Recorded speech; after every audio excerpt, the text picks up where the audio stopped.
কোন মামলা আদালতে তোলা হবে, কোন মামলার রায় কি হবে নির্ধারণ করে দিতেন হাসিনা, মুখ খুললেন সাবেক বিচারপতি সিনহা। তিস্তার পানি বন্টন সমস্যার সমাধান হওয়া উচিত, ভারতীয় সংবাদ মাধ্যমকে ডক্টর ইউনূস। ত্রিপুরার ডুম্বুর বাঁধ অভিমুখে ইনকিলাব মঞ্চের লং মার্চ। ভারত যুদ্ধরত দেশের সঙ্গে বাংলাদেশের তুলনা করায় প্রশ্ন, বিএনপির উপযুক্ত জবাবের হুঁশিয়ারি। জাতীয় সরকারি ৩১ দফা বাস্তবায়ন। মাতারবাড়ি কয়লা ভিত্তিক বিদ্যুৎ কেন্দ্রে আর মাত্র মজুদ আছে ১ মাসের জ্বালানি, উৎপাদন বন্ধের শঙ্কা শীর্ষ কর্মকর্তাদের, সীমাহীন দুর্নীতি। এবং ৬ বছর ধরে বন্ধ কুষ্টিয়া চিনিকল, চরম বিপাকে আখ চাষিরা, কাজ হারিয়ে মানবেতর দিন কাটছে ১,০০০ শ্রমিকের, পুনরায় চালুর দাবি। দেখছিলেন সংবাদ শিরোনাম, সঙ্গে আছি আমি ইশরাত জাহান মনি। এবারে বিস্তারিত। কোন মামলা আদালতে তোলা হবে আর কোন মামলার রায় কি হবে তাও নির্ধারণ করে দিতেন শেখ হাসিনা। দেশ টিভির সাথে আলাপকালে সাবেক প্রধান বিচারপতি সুরেন্দ্র কুমার সিনহা এমন অভিযোগ তুলে ধরেন। শুধু তাই নয়, কেন তাকে পদত্যাগ করতে হলো আর কোন কারণেই দেশ ছাড়তে হলো সে বিষয়ে মুখ খুলেছেন দেশ টিভির কাছে। বিস্তারিত শাহাদাত নিশাদের রিপোর্টে। সাবেক প্রধান বিচারপতি সুরেন্দ্র কুমার সিনহা। শেখ হাসিনার আমলে নিয়োগ পাওয়া প্রধান বিচারপতি সিনহা ২০১৭ সালের ১১ নভেম্বর হঠাৎ দেশ ত্যাগ করেন। তবে পেছনের গল্প কি তা হয়তো জানা হয়নি দেশবাসীর। দীর্ঘদিন পর দেশ ত্যাগের কারণ হিসেবে চাঞ্চল্যকর তথ্য দিয়েছেন দেশ টিভির কাছে। কানাডা থেকে দেওয়া সাক্ষাৎকারে তিনি জানান কিভাবে তাকে দেশ ছাড়তে বাধ্য করা হয়েছিল এবং সে সময় কি কি ঘটেছিল তার সঙ্গে। এই ডিজিএফআই চিফ সাইফুল আবেদিন, সে তো রাত্রে এসে আমাকে পিরাপিরি করতো, মিডনাইটে চলে আসতো। আমি যদি রায়টা সরকারের পক্ষে দিতাম, আজকে সুপ্রিম কোর্ট চলে যেত, একেবারে কোথায় চলে যেত আমি জানি না। সাক্ষাৎকারে তুলে ধরেন কি কি অন্যায় কাজ করতে বাধ্য করত শেখ হাসিনা। কোন মামলাটা কোর্টে তুলতে হবে, কোনটা হিয়ারিং করতে হবে, এইটাও কিন্তু প্রধানমন্ত্রী নিজে রেগুলেট করতেন। সবগুলাই প্রধানমন্ত্রীর অনুমতি ছাড়া হতো না। শুধু তাই নয়, তার কথা অমান্য করার অপরাধে ডিজিএফআই ও তার নির্ধারিত কিছু বিচারক দিয়ে হয়রানির কথাও তুলে ধরেন সিনহা। এই বিচারকরাও সেখানে ক্ষান্ত হন নাই, তারা হাইকোর্টের বিচারকদের সঙ্গে রাত্রে আলাপ করে আমার বিরুদ্ধে অনেকগুলা প্রোপাগান্ডা দিয়েছে। অভিযোগ করেন সংবিধান লঙ্ঘন করে আব্দুল ওহাবকে ভারপ্রাপ্ত প্রধান বিচারপতি করলে অবৈধভাবে অনেককে বরখাস্ত করেন তিনি। একেবারে সুপ্রিম কোর্টটাকে চেঞ্জ করে নিলেন, অ্যাডমিনিস্ট্রেশন চেঞ্জ করে দিলেন, এটা কিন্তু উনি পারেন না। কারণ হলো কোনো অফিসার, আমি প্রধান বিচারপতি হিসেবে আমার রেজিস্ট্রি থেকে যদি আমি সরাতে চাই, তাহলে গভর্নমেন্ট অর্ডার জিও লাগে মিনিস্ট্রি, আমি প্রপোজাল পাঠাবো, গভর্নমেন্ট অ্যাপ্রুভ করতে হবে। অর্থাৎ হলো সরকারের সাথে আঘাত করে এই কাজগুলা করতে। ক্ষমতার অপব্যবহার করে রাজুকের প্লট বরাদ্দ ও অবৈধ সম্পদ অর্জনের অভিযোগে সাবেক প্রধান বিচারপতি সিনহার বিরুদ্ধে মামলা করে দুদক। তবে অভিযোগ মিথ্যা প্রমাণ করতে প্রস্তুত সাবেক এই প্রধান বিচারপতি। এমনটাই জানিয়ে ঠিক কবে দেশে ফিরবেন এমন প্রশ্নের জবাবে তিনি জানান গ্রিন সিগন্যালের অপেক্ষা। আমার পক্ষ থেকে সরকারের কাছে বিভিন্ন আমার তো ওয়েলউইশার আছে, তারা কিন্তু তো এটা যদি পাওয়া যায় তাহলে আমি অবশ্যই দেশে যাব। আমি যাওয়ার জন্যই আমি অস্থির। সরকার পরিবর্তনের পর কিছু জায়গায় চাঁদাবাজি বেড়ে গেছে উল্লেখ করে অন্তর্বর্তীকালীন সরকারের কাছে একটি সুশৃঙ্খল বাংলাদেশ উপহার চান সিনহা। যে চাঁদাবাজি আগে ছিল আওয়ামী লীগের পান্ডারা, এখন কোন দলের পান্ডারা এই চাঁদা চান, যে অপরাধী তাকে প্রোটেকশন না দেবে, এটাই আমি ইন্টারিম গভর্নমেন্টের কাছ থেকে প্রত্যাশা করি। শাহাদাত নিশাদ, দেশ টিভি, ঢাকা। ভারতের সাথে দীর্ঘদিনের অমীমাংসিত তিস্তার পানি বন্টন চুক্তি নিয়ে মতপার্থক্য নিরসনে অন্তর্বর্তীকালীন সরকার কাজ করতে চায় বলে জানান প্রধান উপদেষ্টা ডক্টর মোহাম্মদ ইউনূস। আন্তর্জাতিক নিয়ম মেনেই তিস্তার পানি বন্টন সমস্যার সমাধান করতে হবে বলেও মন্তব্য করেন তিনি। ভারতীয় বার্তা সংস্থা পিটিআইকে দেয়া এক সাক্ষাৎকারে এসব কথা বলেন ডক্টর ইউনূস। বিস্তারিত রায়হান কবির শুভ্র ডেস্ক রিপোর্টে। বাংলাদেশের জন্য অত্যন্ত গুরুত্বপূর্ণ ইস্যু তিস্তা নদীর পানি বন্টন। তিস্তার চুক্তি হবে ভারতের এমন আশ্বাসের পর কেটে গেছে কয়েক যুগ। মনমোহন সিংয়ের পর নরেন্দ্র মোদীর 10 বছর কেটে গেলেও আশার আলো দেখেনি তিস্তা নদীর পানি বন্টন চুক্তি।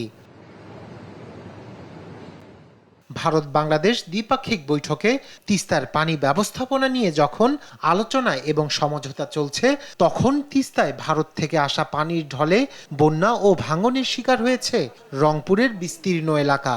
তিস্তার পানি নিয়ে উত্তরের জনপদের মানুষের দুর্ভোগ বহুদিনের। এই বাস্তবতার মধ্যেই বাংলাদেশ ভারতের মধ্যে তিস্তার পানি বন্টন চুক্তির বিষয়ে মত পার্থক্য সমাধানে ভারতের সাথে আলোচনার আগ্রহ প্রকাশ করেছেন অন্তর্বর্তী সরকারের প্রধান নোবেলজয়ী ডক্টর ইউনূস। এমন তথ্যই জানিয়েছে ভারত ভিত্তিক বার্তা সংস্থা পিটিআই। শুক্রবার ঢাকায় সরকারি বাসভবন যমুনায় বার্তা সংস্থাটিকে দেওয়া এক সাক্ষাৎকারে এ নিয়ে কথা বলেন সরকার প্রধান। এ সময় অধ্যাপক ইউনূস আরও উল্লেখ করেন, দুই দেশের মধ্যকার পানি বন্টনের বিষয়টি অবশ্যই আন্তর্জাতিক আইন মেনে হতে হবে।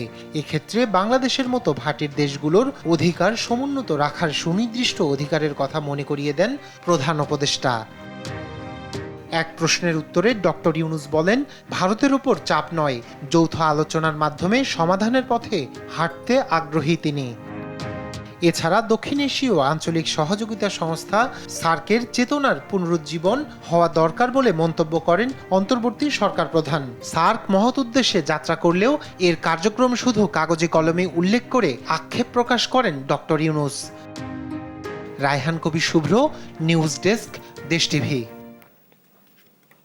ত্রিপুরার ডুম্বুর বাঁধ অভিমুখে লং মার্চ করে 5 দফা দাবি জানিয়েছে ইনকিলাব মঞ্চ। বাংলাদেশের বিরুদ্ধে ভারতের পানি সন্ত্রাসের প্রতিবাদ ও আন্তঃসীমান্ত নদীগুলোতে ভারতের একতরফা ও অবৈধ সব বাঁধ উচ্ছেদের দাবিতে এই লং মার্চ হয়। শুক্রবার ছাত্র জনতার অংশগ্রহণে রাজধানীর শাহবাগ থেকে 10টি ট্রাক যোগে শুরু হয় লং মার্চটি। বিকেল 4টায় সমাবেশে মিলিত হয় কুমিল্লা টাউন হলে। সহকর্মীদের সঙ্গে নিয়ে আপন রিপোর্ট।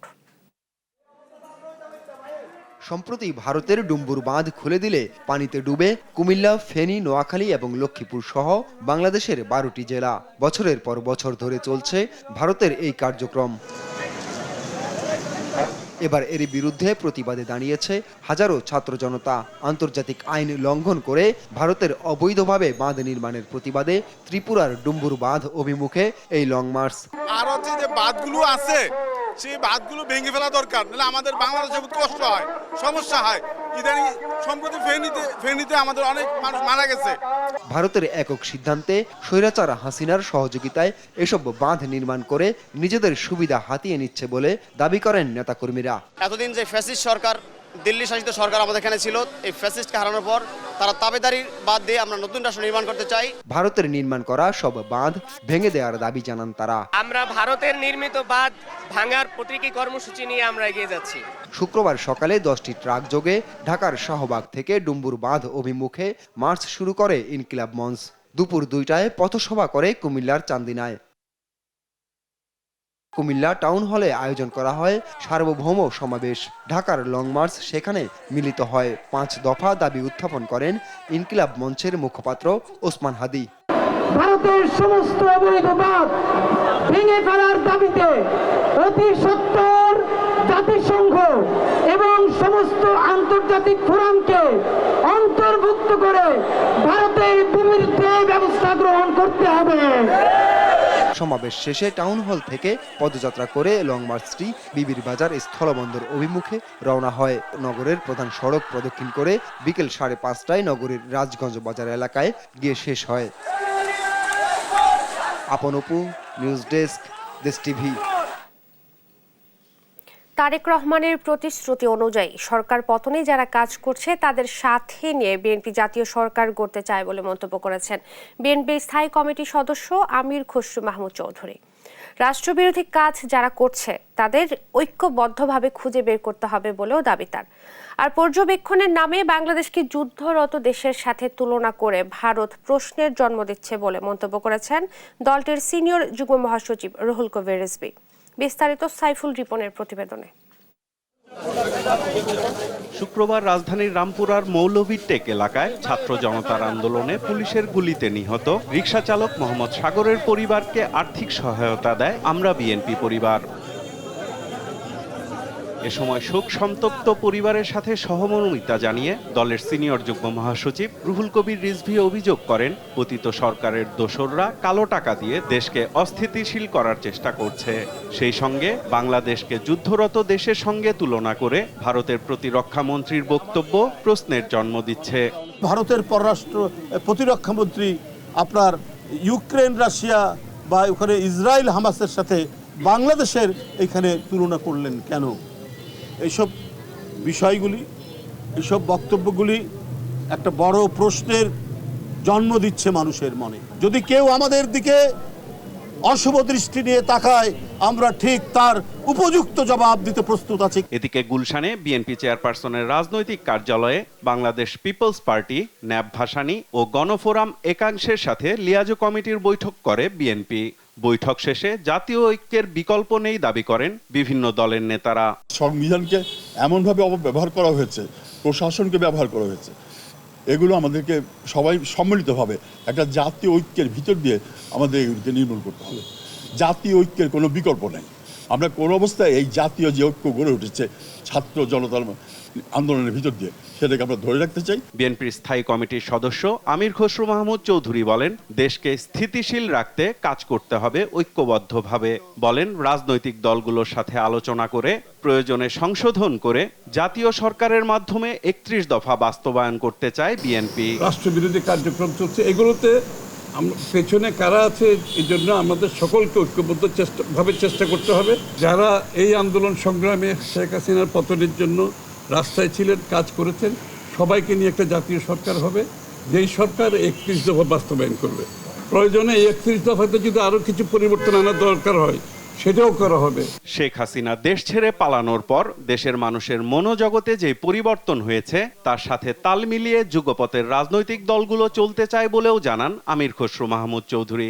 শেখ হাসিনা পলায়ন করার পরে বাংলাদেশের মানুষের মনোজগতে একটা বড় ধরনের পরিবর্তন আসছে। তারা নতুন বাংলাদেশের স্বপ্ন দেখছে, তারা আকাঙ্ক্ষা, তাদের প্রত্যাশা পূরণে আমরা জনগণের যে মনের মধ্যে যে মনোজগতের যে পরিবর্তন হয়েছে তার সাথে আমাদেরকে চলতে হবে। সাইফুল রিপন, দেশ টিভি, ঢাকা। এদিকে বিশ্ব শান্তি বজায় রাখতে সামরিক বাহিনীকে প্রস্তুত থাকার নির্দেশ দিয়েছেন ভারতের প্রতিরক্ষা মন্ত্রী রাজনাথ সিং। রাশিয়া, ইউক্রেন ও ইসরায়েল হামাস সংঘাত এবং বাংলাদেশের পরিস্থিতির কথা উল্লেখ করে তার দেশের সামরিক কমান্ডারদের এসব ঘটনা প্রবাহ বিশ্লেষণের পরামর্শ দেন রাজনাথ। এই সাথে চীনের মতো প্রতিবেশী দেশগুলোর ব্যাপারেও সজাগ থাকার নির্দেশ দেন তিনি। এ নিয়ে আরও জানাচ্ছেন রায়হান কবির শুভ্র।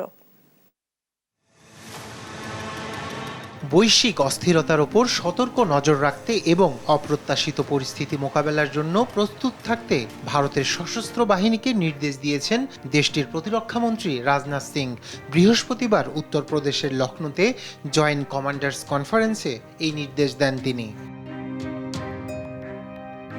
কনফারেন্সের দ্বিতীয় ও শেষ দিন বক্তৃতা করেন রাজনাথ সিং। বক্তব্যে যৌথ সামরিক দৃষ্টিভঙ্গির বিকাশ এবং কোনো যুদ্ধে জড়ালে ভারত যেসব চ্যালেঞ্জের মুখোমুখি হতে পারে সেসবের জন্য প্রস্তুতি নেওয়ার উপরেও জোর দেন তিনি।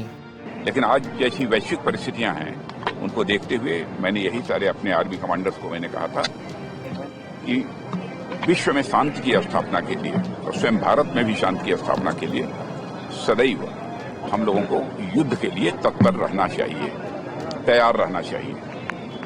इस उद्देश्य से कहा था ताकि किसी भी सूरत में हमारी शांति भंग। ভারতকে একটি শান্তিপ্রিয় দেশ উল্লেখ করে রাজনাথ সিং বলেন, সশস্ত্র বাহিনীকে প্রয়োজনে শান্তি রক্ষা করতে যুদ্ধের জন্য প্রস্তুত থাকতে হবে। চলমান রাশিয়া ইউক্রেন যুদ্ধ, ইসরায়েল হামাস সংঘাত এবং বাংলাদেশের উত্তেজনাকর পরিস্থিতির মতো অন্যান্য বৈশ্বিক অস্থিরতার কথা উল্লেখ করেন তিনি। কমান্ডারদের এই পরিস্থিতিগুলো বিশ্লেষণ, ভবিষ্যতের চ্যালেঞ্জের পূর্বাভাস এবং অপ্রত্যাশিত পরিস্থিতির জন্য প্রস্তুত থাকার আহ্বান জানান।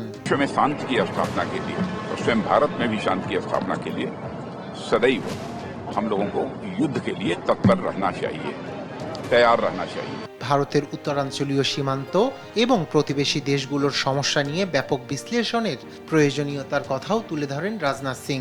সেগুলো এই অঞ্চলে শান্তি ও স্থিতিশীলতার জন্য একটি চ্যালেঞ্জ তৈরি করছে বলে মন্তব্য করেন তিনি। মহাকাশ এবং ইলেকট্রনিক যুদ্ধে সক্ষমতা বিকাশের ওপরও জোর দেন রাজনাথ সিং।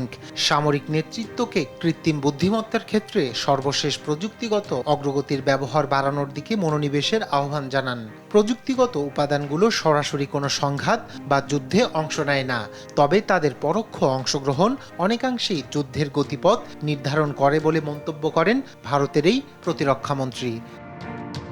রায়হান কবির শুভ্র, নিউজ ডেস্ক, দেশ টিভি।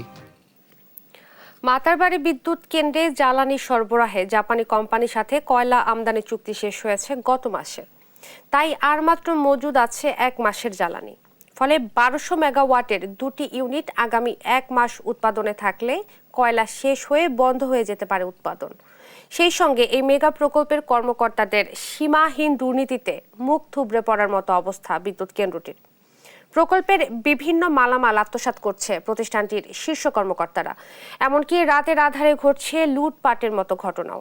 উৎপাদন অব্যাহত রাখতে কয়লা আমদানির পাশাপাশি প্রকল্প এলাকায় নিরাপত্তা বাড়ানোর দাবি সচেতন মহলের।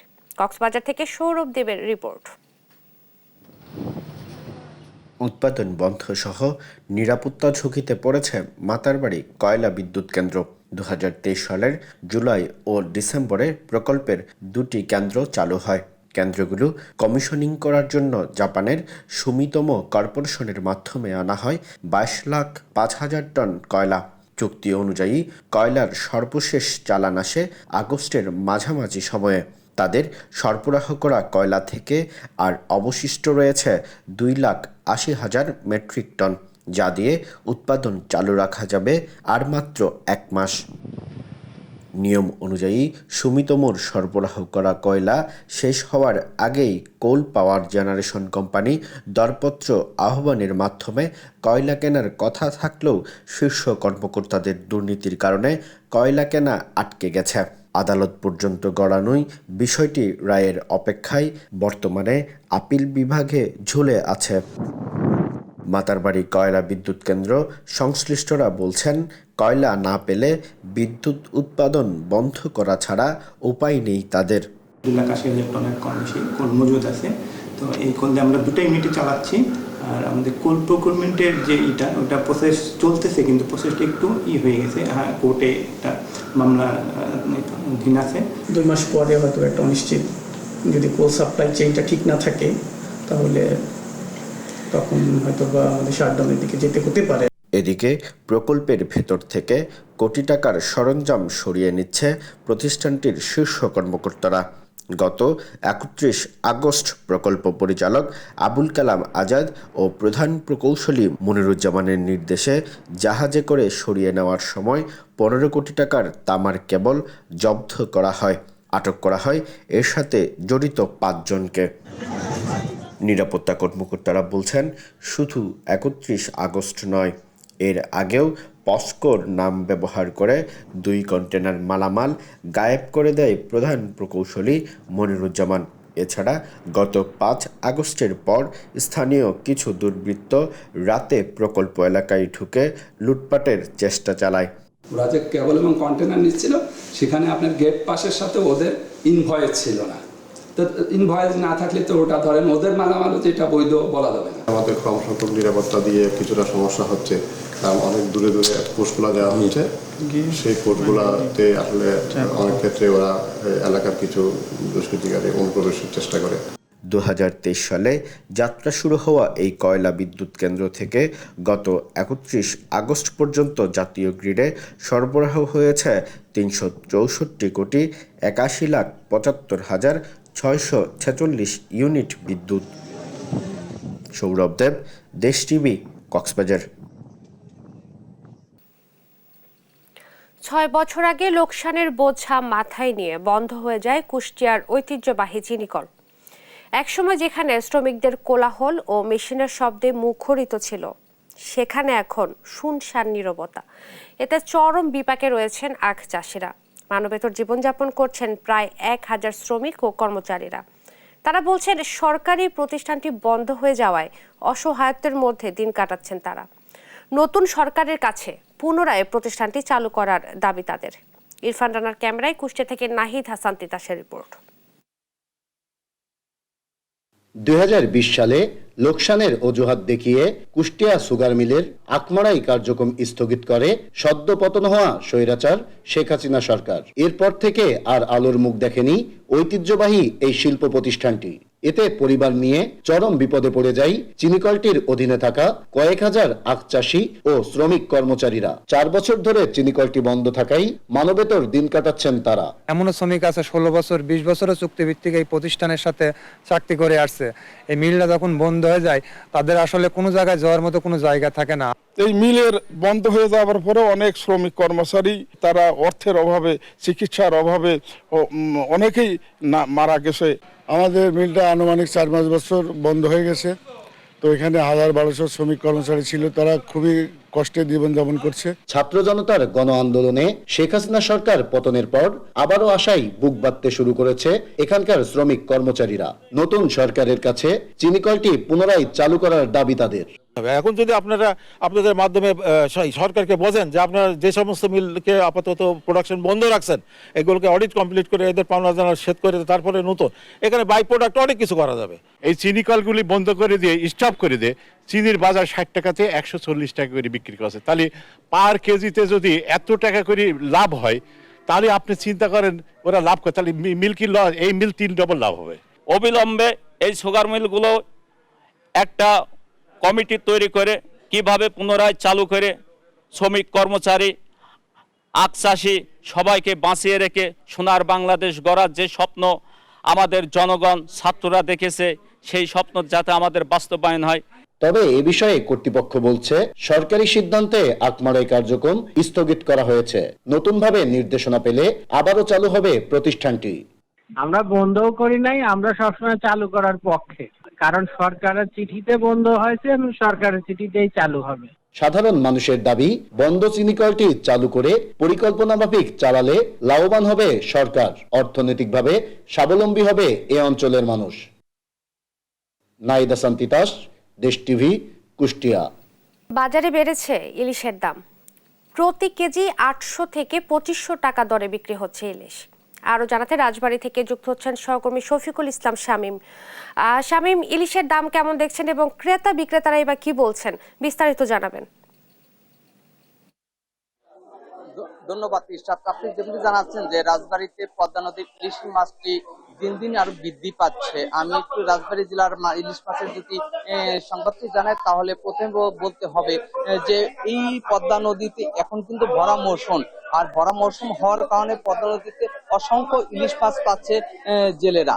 তো জেলেরা যে ইলিশ মাছটি পাচ্ছে সে জেলেদের সাথে আমি কথা বলেছি, তারা জানিয়েছেন যে বাজারে আজকে আমি ঘুরেছি যে আড়তে, যেটা আড়তে জাটকা ইলিশ মাছটা বিক্রি হচ্ছে 600 থেকে 800 টাকা কেজি দরে বিক্রি হচ্ছে।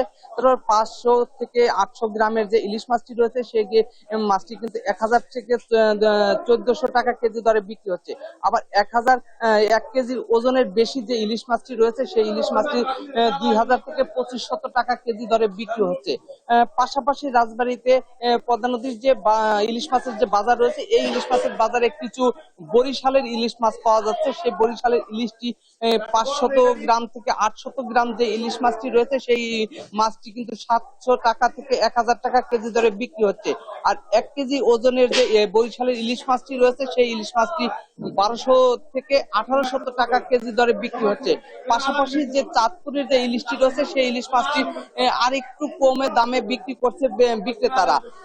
এ ব্যাপারে আমি বিক্রেতাদের সাথে কথা বলেছি, তারা জানিয়েছেন যে ভরা মৌসুমেও অসংখ্য ইলিশ মাছ পাচ্ছে জেলেরা। তারপরেও বাজারে চাহিদা বেশি থাকার কারণে দামটা বৃদ্ধি পাচ্ছে বলে ব্যবসায়ীরা জানাচ্ছেন। আর আরো এই দামটি কিন্তু আমি যে দামটি কথা বলেছি সেই দামটি কিন্তু আরো বিক্রি হচ্ছে। পাশাপাশি খুচরা মূল্য কিন্তু এর চেয়েও বেশি বলে বিক্রেতারা বা ক্রেতারা জানিয়েছেন। আমি অনেক ক্রেতার সাথে কথা বলেছি, তারা জানিয়েছেন যে বড় মৌসুমে যদি ইলিশের কেজি যদি এত টাকা বেশি হয় তাহলে যখন ইলিশ মাছ নদীতে একটু কম পাওয়া যাবে তখন কিন্তু দামটা আরো বৃদ্ধি পাবে বলে তারা ধারণা করছেন। আবার অনেক ক্রেতা বলছেন যে ফেসবুকে যে দামটা কম শোনা যাচ্ছে 600 টাকা কেজি বা 400 টাকা কেজি, সেই দামটা কিন্তু বাস্তবে যে বাজারে গিয়ে কিন্তু সেই চিত্রটি কিন্তু তারা দেখতে পায় না। বাস্তবের চিত্রটি কিন্তু আরো উল্টা, যে বাস্তবে যে ইলিশ মাছের পদ্মা নদীর যে ইলিশটি রয়েছে সেই ইলিশটি যে এই বাজারে চাহিদাটাও বেশি এবং দামও বেশি বলে তারা জানিয়েছেন। আর এই বাজারে আমি রাজবাড়ী জেলার সবচেয়ে বড় ইলিশ মাছের বাজার, এখানে থেকে কিন্তু 20 থেকে 25 লক্ষ টাকার মাছ আমদানি রপ্তানি হচ্ছে। তো এই ছিল রাজবাড়ী জেলার ইলিশ মাছের বাজারের সর্বশেষ সংবাদ। আমি এখন চলে যাচ্ছি ইসরাত। আপনাকে ধন্যবাদ। রাজবাড়ী থেকে ইলিশের বাজার দর জানাচ্ছিলেন সহকর্মী শফিকুল ইসলাম শামীম। 2006 সালের পর থেকে ক্ষমতার বাইরে বিএনপি। এ সময় সম্মেলন হয়নি রাজশাহী জেলা ও মহানগর কমিটির। কেন্দ্র থেকে চাপিয়ে দেওয়া কমিটিতে চলে সংগঠনটির কর্মকাণ্ড। জাতীয় নির্বাচনের আগে আওয়ামী লীগ বিরোধী আন্দোলন গড়ে তুলতে ব্যর্থ হওয়ায় বারবার কমিটিতে পরিবর্তন এসেছে, কিন্তু খুব একটা লাভ হয়নি। তবে ছাত্র জনতার অভ্যুত্থানের পর সাংগঠনিকভাবে রাজনীতির মাঠে ঘুরে দাঁড়াতে চায় বিএনপি। কাজী শাহেদের প্রতিবেদন। রাজশাহী জেলা ও মহানগর বিএনপিতে গত 2 বছরের বেশি সময় ধরে দায়িত্ব পালন করছে আহ্বায়ক কমিটি। 3 মাসের সম্মেলন করার নির্দেশনা দিয়ে কেন্দ্র ওই কমিটি দিয়েছিল। জেলায় আবু সাইদ চাঁদ ও মহানগরে অ্যাডভোকেট এরশাদ আলী ঈশা আহ্বায়ক। প্রায় 18 বছর রাজশাহীর রাজনীতির মাঠে কোণঠাসা বিএনপি। 5 আগস্ট ছাত্র জনতার অভ্যুত্থানের পর ঘুরে দাঁড়ানোর লড়াইয়ে দলটি। আমরা 5 বছরের সম্মেলন করতে পারিনি, এটা সঠিক। সেটার কারণে যে আমরা কোথাও বাড়িতে বেরোলে কুত্তাকে যেভাবে মানুষ মারে না সেভাবে মেরেছে, আমাদের পার্টি অফিস ধ্বংস করেছে, আক্রমণ করেছে, যার জন্য স্বাভাবিক রাজনৈতিক কার্যক্রম চালাতে পারিনি। দেশনায়ক তারেক রহমানের নেতৃত্বে সারা বাংলাদেশে তৃণমূল থেকে শুরু করে কেন্দ্র পর্যন্ত যেভাবে দল গোছাচ্ছেন, বিএনপি আর ব্যাকফুটে যাবে না। আমরা বিশ্বাস করছি গণতান্ত্রিক পন্থায় কাউন্সিলের মাধ্যমে আমাদের সংগঠন আবার পুনরায় পূর্বের অবস্থাতে ফিরে যাবে। দীর্ঘ সময় পর কেন্দ্র থেকে তৃণমূল পর্যন্ত দল গোছানোর কাজে হাত দিয়েছে বিএনপি। তাই ত্যাগীদের নিয়ে নতুন কমিটি করার দাবি স্থানীয় নেতাকর্মীদের। যারা নিবেদিত প্রাণ বিএনপির, যারা বিএনপিকে ভালোবাসে এবং যারা সর্বোপরি দলের চেন অফ কমান্ড মানে, তাদেরকেই দল আগামী দিনে আবার নেতৃত্বে আনবে। যারা নীতি নির্ধারক পর্যায়ে নেতৃবৃন্দ আছেন, ওনাদের কাছে আমাদের অনুরোধ, যাদের যোগ্যতা আছে তাদেরকে নেতৃত্বে নিয়ে এসে বিএনপিকে আবার পুনর্গঠন করবেন এবং দেশ চালানোর পরিচালনার দায়িত্ব দেবেন। সংকটকালে যারা দলের পাশে থেকে লড়াই সংগ্রাম করেছেন তারা যোগ্য স্থান পাবেন বলে আশ্বস্ত করেন দলটির এই কেন্দ্রীয় নেতা। যারা ত্যাগী, যারা শহীদ জিয়ার আদর্শে বিশ্বাস করে, যারা বেগম খালেদা জিয়ার আদর্শের নেত্রীকে প্রাণ দিয়ে ভালোবাসে, তারেক রহমানকে ভালোবাসে, সেই আদর্শ অনুযায়ী দল আবার পুনর্গঠন হবে। বিএনপির নতুন নতুন পদক্ষেপ ও কর্মসূচি নিয়ে ঘুরে দাঁড়ানোর লড়াইয়ে এখন লক্ষ্য আগামী জাতীয় সংসদ নির্বাচন। কাজী শাহেদ, দেশ টিভি, রাজশাহী। বরিশাল নগরীর উন্নয়ন ও সংস্কার কাজে নিজেদের পছন্দের ঠিকাদার নিয়োগ দিতেন চাচা ভাতিজা খ্যাত সদ্য সাবেক 2 মেয়র। এসব ঠিকাদারদের মাধ্যমে লোপাট করা হতো কোটি কোটি টাকা। অন্যদিকে অপছন্দের অনেক ঠিকাদারদের পাওনা বিল আটকে করতেন হেনস্থা। এতে করে নগরবাসী বঞ্চিত হয়েছেন কাঙ্ক্ষিত উন্নয়ন থেকে, আর ভুক্তভোগী ঠিকাদার পরিবারগুলো ভুগেছেন নিদারুণ কষ্টে। বিলম্ব হলেও এসব অনিয়মের বিরুদ্ধে সোচ্চার হচ্ছেন বরিশালবাসী। বিস্তারিত শফিক মুন্সি রিপোর্টে। আমাদের একজন ঠিকাদার মারা গেছে বিনা চিকিৎসায়, 3 মাস ঘরে পড়িয়া, খাইয়া না খাইয়ে সে মারা গেছে। মতিউর রহমান, কাঠপট্টি বাসা, তার ফাইল রয়ে গেছে, তার ফাইলে একটা কালির আঁচড় দেয় নাই। গেল 7 বছর ধরে বরিশাল সিটি কর্পোরেশনে এভাবেই নিপীড়নের শিকার হন কিছু ঠিকাদারেরা। পাওনা টাকা না পেয়ে ভীষণ দিশেহারা তারা। 2013 থেকে 2018 মেয়াদে বরিশাল সিটি কর্পোরেশনের মেয়র পদে দায়িত্ব পালন করেন বিএনপি নেতা আহসান হাবিব কামাল। সে সময় নগরের বিভিন্ন উন্নয়ন ও সংস্কারে প্রায় 350 কোটি টাকার কাজ করেন ঠিকাদারেরা। এসব কাজের অনেক টাকা বকেয়া থাকলেও তা পরিশোধ করেননি সদ্য সাবেক 2 মেয়র চাচা আবুল খায়ের আবদুল্লাহ ওরফে খোকন সেরনিয়াবাত এবং ভাতিজা সেরনিয়াবাত সাদিক আবদুল্লাহ। বকেয়া না পেয়ে পথে বসেছেন অনেকে। বৈষম্যের শিকার ঠিকাদারেরা সম্প্রতি ঘেরাও করেন নগর ভবন। বর্তমান প্রশাসকের কাছে তুলে ধরেন তাদের পাওনার ফেরিস্তি। সাদেক আবদুল্লাহ যখন মেয়র হয় আমাদের এই অফিসে ঢুকতে দেয় নাই, আমাদের সমস্ত ফাইল তিনি তালাবদ্ধ করে রেখেছে। এরপরে খোকন সেরনিয়াবাত আসার পরে আমরা ভেবেছিলাম হয়তো আমাদের কিছু একটা হবে, তিনি সেই একই কাজ করেন। কোটি কোটি টাকার কাজ করার কোনো লোক ছিল না, তখন আমরা 2-4-5 লক্ষ টাকার কাজ করে প্রশাসক এবং মেয়র মহোদয়দেরকে সহযোগিতা করেছি। চাচা ভাতিজার করা অনিয়ম নিয়ে মুখ খুলতে শুরু করেছেন সিটি কর্পোরেশনের সাবেক কাউন্সিলর এবং বিএনপি নেতৃবৃন্দ। অভিযোগ উঠেছে নিজেদের লোক দিয়ে লোক দেখানো কাজ করে লোপাট করা হয়েছে কোটি কোটি টাকা। আমাদের দলীয় অনেক যারা বোনাফাইড ঠিকাদার, বেসিক্যালি তারা পেশায় ঠিকাদার, তারা ঠিকাদারি কাজ করে কাজের বিল পায় না। এখনো অনেক ঠিকাদার পেন্ডিং বিল নিয়ে আছে। ভাতিজা যখন ছিল তখন সে প্রায় 400 কোটি টাকার মতন টাকা নিয়ে তার ওয়াইফ পলায়নরত ছিল, সেই অবস্থায় কিন্তু তার ধরা পড়ছে। আবার নতুন মেয়র ছিল যে চাচা, সেও 100 কোটি টাকার মতন লোপাট করছে। বিগত মেয়রদের অনিয়মের কথা স্বীকার করে যথাযথ পদক্ষেপ গ্রহণের নিশ্চয়তা দেন এই কর্মকর্তা। তো তারা সিটি কর্পোরেশনে কাজ করছে, ফলে তারা যে টাকা পাওনা আছে সেগুলোতে আমরা বিধি মোতাবেক কত টাকা আমরা দ্রুত পরিশোধ করতে পারি সেই আইনানুগ ব্যবস্থা গ্রহণ করা হবে, তাদেরকে জানানো হয়েছে সেটা। গেল 7 বছরে পাওনা টাকা না পাওয়া ঠিকাদারদের পাওনার পরিমাণ প্রায় 70 কোটি। শফিক মুন্সি, দেশ টিভি, বরিশাল। এই ছিল এখনকার সংবাদ সকাল। পরের বুলেটিন দেখার আমন্ত্রণ রইল। এছাড়া দেশ টিভি সর্বশেষ সব খবর পেতে ভিজিট করুন www.desh.tv। ফেসবুকে আমাদের সঙ্গে যুক্ত থাকুন দেশ টিভি অথবা দেশ টেলিভিশন পেজে। সর্বশেষ সব ভিডিও পেতে ইউটিউবে আমাদের হ্যান্ডেল @দেশ টেলিভিশন অথবা @দেশ টিভি নিউজ লিখে সার্চ করুন। ধন্যবাদ সবাইকে।